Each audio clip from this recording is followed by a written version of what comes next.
Hey everybody, this is just a quick video. In case you have a Roomba and you have the app, so the app actually lets you control multiple Roombas, and you can actually give your Roombas a name.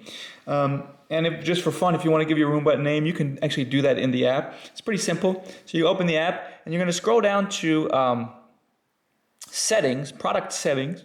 You click on product settings, and then the very first option is about Roomba. You'll get to about Roomba, and then the first option there is product name. And I can click on product name, and then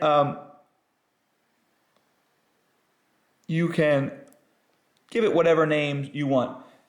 They do recommend that if you're going to use the voice assistant, to avoid putting numbers in the name. To just use words so that the voice assistant can recognize it when you ask it to launch the Roomba or whatever. But anyways, that's how you give your Roomba a name, so that just for fun, or so that you can use voice controls or whatever else. So anyways, hope this video helped you. Thanks a lot for watching. Have a great day.